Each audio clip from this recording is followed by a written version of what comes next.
Radhe Radhe to everyone. बेटा, कल हमने 9th क्लास के अंदर लीनियर मोमेंटम के बारे में पढ़ा था। लीनियर मोमेंटम क्या था? Is the product of mass into velocity. कोई भी बॉडी है उसके लिए मास तो कांस्टेंट है, तो जितना हम उसको वेलोसिटी देंगे, क्वांटिटी ऑफ मोशन देंगे, लीनियर मोमेंटम उतना ही ज़्यादा बढ़ेगा। अब लीनियर मोमेंटम टाइम के साथ चेंज भी हो सकता है। कैसे चेंज होगा भाई? मान लो कोई ऑब्जेक्ट रेस्ट में है, मोमेंटम जीरो, लेकिन जब आप उसको पुश करोगे, फोर्स लगाओगे, तो जितने समय के लिए फोर्स लगाओगे उसका मोमेंट, उसकी वेलोसिटी उतने समय के लिए बढ़ेगी। वो एक्सेलरेट करेगा तो वेलोसिटी बढ़ेगी, तो लीनियर मोमेंटम है वो भी इंक्रीज होगा। वो कब इंक्रीज हुआ?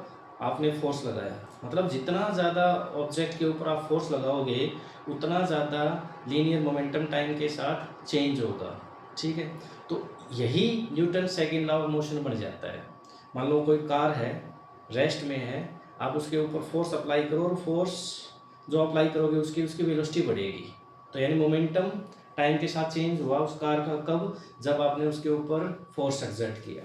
तो Newton second law of motion ये बोलता है कि force applied on a body is directly proportional to the rate of change in linear momentum of the body। यानी जितना फोर्स अप्लाई करोगे मोमेंटम उतना ही ज़्यादा उसका क्या होगा? समय के साथ चेंज होगा। मोमेंटम का मतलब आप एक प्रकार से बोल सकते हो मोशन। तो उसका मोशन जो है यानी वेलोसिटी जो है उतने ही अमाउंट में चेंज होगी जब तक आप फोर्स अप्लाई करते रहोगे। ठीक है, तो चेंज इन मोमेंटम हम मान लेते हैं, यानी मैथमेटिकल फॉर्म में इसको कैसे लिखेंगे? तो उसके लिए चेंज इन मोमेंटम हम लेके चलते हैं। मान लो बॉडी का मास m है, इनिशियली उसकी जो भी वेलोसिटी है मान लो u, और फाइनली उसकी वेलोसिटी हम मान लेते हैं v, फोर्स अप्लाई करने के बाद। तो जो चेंज इन मोमेंटम है वो कितना आया? Mass into change in velocity. तो वेलोसिटी कहाँ से कहाँ चेंज हुई? वेलोसिटी चेंज हुई u से v, तो चेंज इन मोमेंटम हो गया m into change in momentum हो गया m into change in velocity. कितने टाइम में? मान लो इनिशियल वेलोसिटी u है वो इस टाइम पे थी, और जैसे फोर्स अप्लाई किया तो वेलोसिटी कितने समय के लिए फोर्स अप्लाई किया? इस डिफरेंस इन टाइम इंटरवल के बराबर समय में हमने फोर्स अप्लाई किया, तो वेलोसिटी बढ़ के कितनी होगी? v। मतलब इस समय में हमने उसके ऊपर फोर्स अप्लाई किया तो वेलोसिटी u से v इंक्रीज हुई है।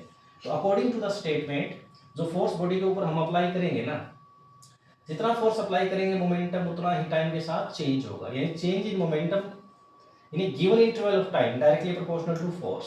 ठीक है, और ये जो हमने लिखा है कि rate of change in momentum in a given interval of time, इसी को हम rate of change of linear momentum भी बोलते हैं। इसी चीज को, इसी मैथमेटिकल फॉर्म को हम rate of change of linear momentum भी बोलते हैं। ठीक है, तो यहां से अगर हम देखें तो यहाँ पर चेंज इन मोमेंटम कितना हमारे पास? ये रहा, और टाइम इंटरवल हमारे पास ये है। तो सबसे पहले तो प्रोपोर्शनलिटी को साइन को हटाते तब क्या लगाते हैं? कांस्टेंट। तो एक कांस्टेंट यूज किया।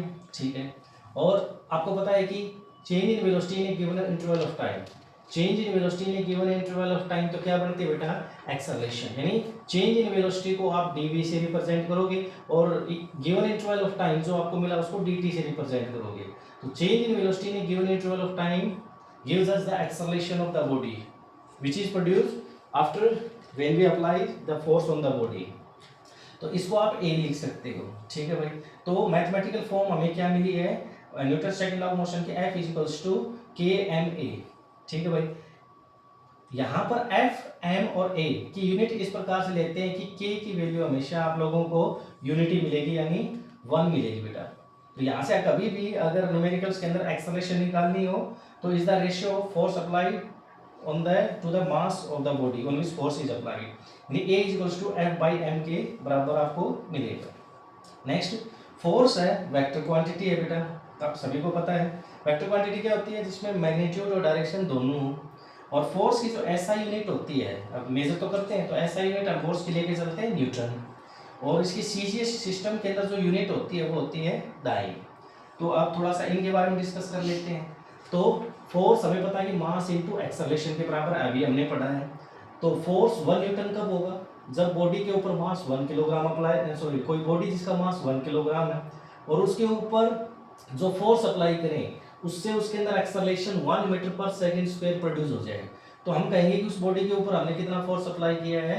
1 न्यूटन। यानी 1 newton is that much force which produces an acceleration of 1 metre per second square in a body of mass 1 kg।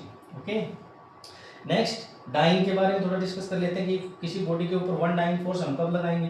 तो फोर्स का फॉर्मूला तो आप लोगों के पास है F इक्वल्स टू ma। ठीक है, तो फोर्स वन डाइंग कब होगा, जब बॉडी का मास 1 ग्राम हो और ये फोर्स अप्लाई करने से, वन डाइंग फोर्स अप्लाई करने से बॉडी के अंदर एक्सेलरेशन कितनी प्रोड्यूस हो जाए, 1 सेंटीमीटर पर सेकंड स्क्वायर, है ना। सीधे सिस्टम के अंदर जो एक्सेलरेशन यूनिट है वो सेंटीमीटर पर सेकंड स्क्वायर होती है, तो वो प्रोड्यूस हो जाए।